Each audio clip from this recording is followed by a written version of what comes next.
Hello, everyone, and welcome to Meow Mix, the Carolina Panthers podcast. My name is Steven. My name is Jerry. And we're just here to talk some Panthers news. We're going to record the preview a day later than normal, since the game is a day later than normal. But some things have been happening, Jerry, and we wanted to get out here and talk about it a little bit. Scott Fitterer and, basically filing of information is hot and ready going on right now. Basically, let's start off with the lead thing. Brady Christensen to IR. Mike K reported that it's probably a season-ending injury with a torn bicep. Yeah, the Panthers confirmed he's out for the season. Yep. Oh, yeah. Oh, hate to see it for him. I mean, he was my guy that needed to watch out for his job anyways in the preseason with Zavala. It seemed like they wanted to really shore up that offensive line, and he seemed like the weak spot, and now out for the season. Ouch. Yeah, unfortunate. Had a good game. Frank Reich. Yeah, Sorry. well, and Frank Reich said that he tore his bicep in the later part of that game and continued to play and, play the remainder of the game. So he did have an okay game. I mean, I don't know what his grade was. I haven't looked at the grades yet, but the offensive line as a whole looked pretty good. Mm-hmm. And I didn't see Brady Christensen struggle mightily or anything. So, at this point, it looks like Zavala is going to move over to that left guard spot beside Icky, which I think is Zavala's natural position anyway. That's where he played in college. Yeah. And then, so Frank Reich says that Cade Mays, Nash Jensen, Justin McCoy will all rotate in and practice to determine who's going to kind of claim that spot. I think a lot of people think that Jensen will end up being the guy. So, yeah, we'll see. But, if I had to put money on it early, I'd probably go with him. Cade Mays, I think, is probably the obvious choice. I was going to say played with the starters. I would lean towards Cade Mays, as he started with the starters early in the season. He did struggle a little bit, but I don't know if. Yeah. Obviously, this is temporary, right? And because Austin Corbett will be coming back week 5, we hope. Fingers crossed. Yeah, he'll be eligible to come off PUP by then. So hopefully this, Jensen, Mays, McCoy trio will, be temporary for that right guard spot. And hopefully Zavala will play very well at left guard. And, you and I were talking earlier, probably the best case scenario is Zavala plays well at left guard. You move Brady Christensen to left tackle reserve, and he backs up Icky. Yeah, 100%. Because he seemed to play pretty well there last year in comparison to how he played at guard. So, we both like him there better. Yeah, and there's a couple guards that are free agents as well. If, maybe Corbett takes longer or Zavala isn't the guy that they hoped right out the gate. I mean, Justin Pugh, Roger Safford, AJ Kane. I mean, some older guys that you can come in, plug in, play, and they'd be fine. So, hopefully, like you said, Zavala plays well. Corbett comes back in a couple weeks and looks great. But, man, for Brady Christensen, I mean, that hurts. I felt like this was his year to really kind of step up and become that entrenched starter. Yeah, and, all accounts were that he had a great offseason, great preseason, improved quite a bit from where he was last year at left guard. So unfortunate for him, but for the Panthers overall, maybe the next couple of weeks are going to be a little difficult with whoever's filling in there at right guard not being up to, the standard that Zavala was playing. Yeah. But, Corbett will come back and the line will be fine, I think. Hopefully. I don't think it's a step down from what we know from Christensen to Zavala at left guard. Could be a step up. We'll see. But at the very least, I think it'll be, a lateral move. Unfortunately, with Jaycee Horn, also confirmed today to be a serious hamstring injury, and they are possibly looking at surgery for him, which could put him out for half the season, if not more, depending on if he actually has to have the surgery. He's getting a second opinion, which tells me that he didn't like the first opinion. Yeah, Right? that's never good. Yeah. So his backup will be C.J. Henderson, at least initially. And we've been down that road before. Yeah, are we sure it's C.J. Henderson and not Troy Hill? Because let's be honest, I'd prefer Troy Hill. C.J. Henderson believes it will be him, from what Oh, he said. And Frank Reich has been very high on C.J. Henderson so far this offseason. Now, I think they did sign another corner today. I don't have the name in front of me, but I think they did sign another corner today, or at least they're working one out from the Bears practice squad. I don't remember. Either way, they've got Horn, they've got Henderson, Henderson, they've got Hill, Dante Jackson on the other side. So between the three, hopefully they'll find a combination that works. But missing Horn again for a significant amount of time. yeah. His third season. It's just It's time to slap that label on him. I hate saying that, but I mean, at what point do you just say, "Hey, he's just not healthy enough. He's never healthy." He's just a guy that is injury prone, and you get what you can get out of him. But at this point, if he continues like this, he's got another year, and then do they give him the 5th-year option? You can't, at this point? in my opinion. This is 3 years in the road that he's missed significant injuries, like significant time. Yeah, because they have to make that decision next year, next off season. So if he misses all or most of this season, I agree. I don't see how they can do it, because that's what, $15-16 million that you would be committing to him.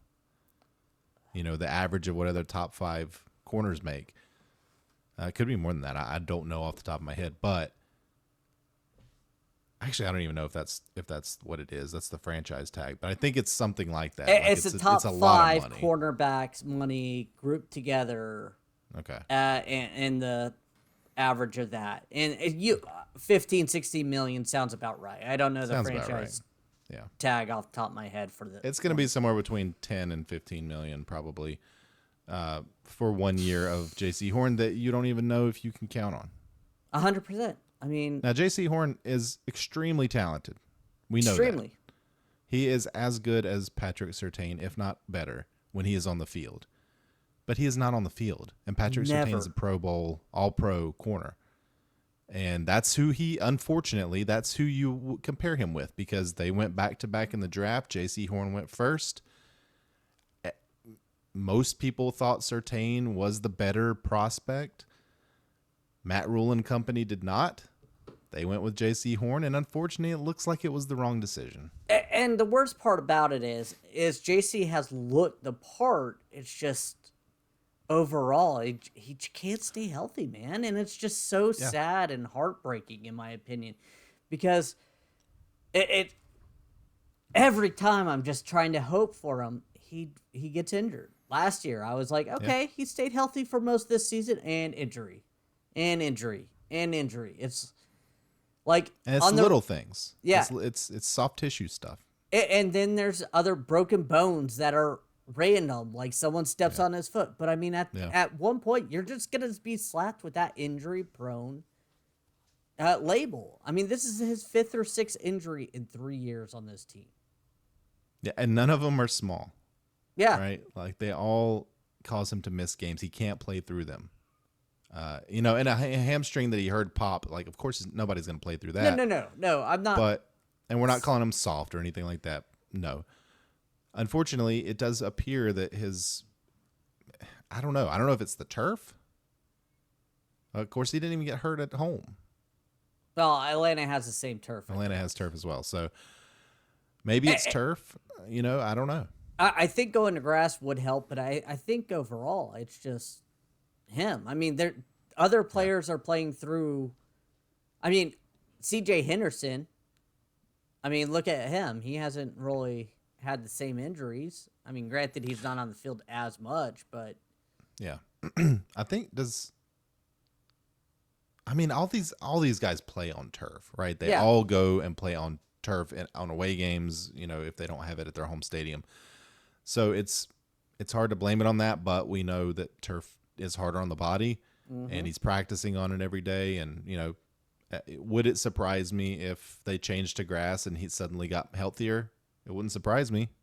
No. Right? I would love to see it happen, but regardless, this is the situation, and he can't stay healthy.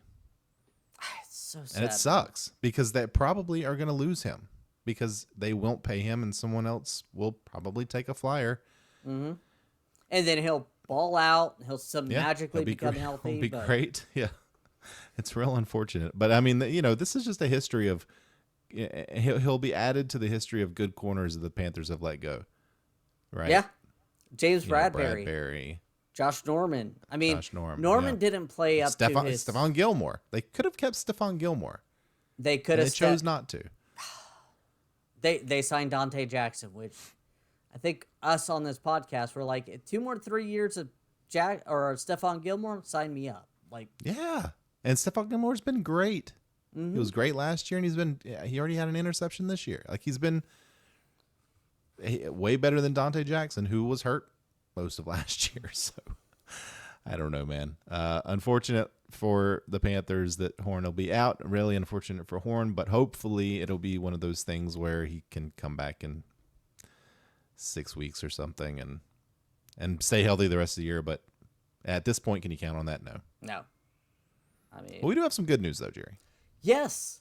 North Carolina own, or I should say North Carolina A&T own, Tarik Cohen was signed to the practice squad today or yesterday by the Carolina Panthers. I'm very excited for this just because I liked him. I liked him in Chicago. I think he adds a dynamic ability if he's back 100%. He hasn't played since 2020 due to ACL, MCL tear, which takes a long time to get over. So I understand why he hasn't played since then. But they tried him out yesterday. They liked him, and they signed him today. So to the practice squad. So if Blackshear is struggling, don't be shocked if he's let go and Cohen is brought in. He has familiarity with Chris Tabor on the special teams with Chicago. So keep an eye out. I would not be surprised at all if Tarik Cohen is elevated prior to Monday's game as a return guy, who I believe was an All-Pro as a return guy. Yeah, I believe he was. The Carolina to Chicago connection, like it's pretty strong this year, right? It's like, I know he hasn't played since 2020, but that's the only team he's played for. But he's very excited to be here. He said that he felt like it was, meant to be that he was going to play here. And hey, not only can Tarik Cohen return, but he's a great pass catcher out of the backfield. Like, he had like almost 80 catches one year. He's very dynamic. So bringing him in, did we need specifically, I wanted to sign a running back, but it wasn't a Tarik Cohen type. But I'm happy. I mean, I hope that he is able to make the roster, at some point and contribute. Because I think if he's on the roster, you got to get him out there because he is a game breaker. I 100% agree with that. And if those who heard any robotic noises, that was my upstairs robot vacuum. Rosie just randomly starting at 8:50 p.m. tonight, so apologize for that. But showing your age, Jerry. Those for older or younger, I should say, that is the Jetsons robot maid. Yes. But I agree. I think last year we even talked about bringing him in, you and I at least, but see if he had anything right now. But obviously he needed that extra year of getting healthy because no one signed him. So I'm glad he's here. I'm sure he has a lot of friends and family around here since he went to North Carolina A&T. Yeah, he was born in North Carolina. So grew up in North Carolina. So just hopefully he could make an impact, and I think he could if he's fully healthy. That's all I could say. I mean, he passed the physical, right, which is good. He practiced for him. So Deuce Staley looked at him. Chris Tabor saw him. Yeah. Those two coaches right there, I trust, know what they're doing.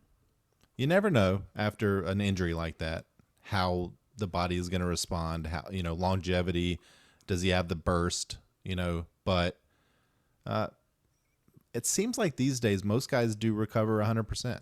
And if you can get 100% Tarik Cohen for nothing, essentially, I mean, then just take the shot. Like, why not? Especially, I wasn't a huge fan of our return game in the first week. We didn't really talk about it much on the podcast when we did the recap, but I don't remember his name, the guy that we signed from the Chiefs, but he did not have a very good game at all. He did get clotheslined and he didn't get anything for it, or horse collared, but he didn't get anything for it. But I wasn't super impressed, and I have a feeling that's why they signed Tarik Cohen, because 100%. they also saw this might not be the way to go. So, I mean, rushing wise, I'm just gonna say he averages 4.2 yards per carry, which is solid. that's fine. Yeah, he has a catch rate. He's not a number one back. Right? No, 76. I think he would be a great receiving type of back, a little third Darren Sproles type of back. I mean, he's not as good as Darren Sproles, but the best. Darren Sproles is the best running back of that size ever, probably. But is he an upgrade over Blackshear? If he's to Tarik Cohen of old, he is, right? Yeah, 100%. Yeah. In my opinion. I don't think he's going to take Chuba's spot. No, Chuba looked good, so I don't think he could really take that. I'm just trying to look for his return stats so I could see them, but no one wants return stats. No, well, what I would like to see is, if Chuba can maintain this level of play, I'd like to see Sanders, maybe going 2/3 of the series. Chuba will have a series out of every 3, and then Cohen is the third down back for both, right? So Cohen comes in, and in obvious third and passing situations, you got Cohen come in to just give you an extra weapon out there. A guy that can get open, a guy that can catch passes. And that just gives you another weapon. And God knows this team needs weapons on offense. Yeah. 100% this team needs weapons. Especially receiving weapons. He's not a receiver, but he, like I said, I think he had more catches than he had rushes in his career with Chicago. Yeah, I'm trying to see if he has a good pass blocking grade, but I can't find it. Oh well. Overall, I think it's a great signing to a practice squad. See what he has. Someone who's familiar with the area that maybe could stick around. I promise I didn't bring him in for his pass blocking skills. Well, I will say, I did look up his stats. He's got 264 rushing attempts for his career, 209 receptions for his career. So not quite more receptions, but he did have a season with 79 receptions. Can you guess how many yards he had on 79 receptions that year? 500. 456. So maybe didn't make the most with those catches, but I mean, to be fair, who was his quarterback? Who was their offense's coordinator? That's 2019, so I mean, who knows at that time? I don't know. I don't remember. I don't even know the Bears' current coach. I can't think of his name. He's the only coach. Yeah. It's not Matt Nagy anymore. He got fired. It's that other guy that's just, I can't remember his name for the life of me. Yeah, people are yelling at us right now. I know. Who cares? We don't care. I know almost Bears every coach, but he's the only coach I can't think of off the top of my head. Yeah. So yeah, let's see. I'm going to tell you who Mitch Trubisky was the quarterback. So Matt Eberflus. Matt Eberflus. Okay. I was going to say Eberflus. I don't know why I didn't. All right. Well, any other thoughts? I mean, we'll be back in a couple of days to preview week 2, but there's some news, so we wanted to drop in and talk about it, so we don't have to talk about it then. Yeah, because I want our pre-game preview a little more positive, but geez, I mean, losing 2 big-time starters, offensive line corner, is not a good start. And I will say, as much as I like Brady Christensen, I think he was the worst offensive line starter we had. But at the same time, Austin Corbett's already out, so. Yeah, I mean, and Christensen appeared to be improving, so And unfortunate for him. Stunts his growth a little bit, but hopefully he'll come back next year. And, maybe left tackle is his more natural position, and he'll be a great backup. So, I mean, something we need right now. I mean, I don't even know our technically backup left tackle right now. Yeah, I don't even want to think about it. But hey, I mean, if Zavala's the guy moving forward anyway, then just get a jump start on that and let him prove that he could do it. So, I agree. Any last thoughts or anything? No, I'm ready to talk about the Monday night game, but that's a couple of days away, so we'll be back then. Yep. We want to thank everyone for listening. If you like the show, please let your friends know. Please follow us on Twitter at MeowMixPodcast. And if you have any questions or comments, you can email us at mailbag@meowmixpodcast.com. If you leave us a 5-star review with a comment on Apple Podcasts, we'll read it on the show. Until Thursday or Friday, depending on when you listen to it, everybody stay safe out there and keep pounding.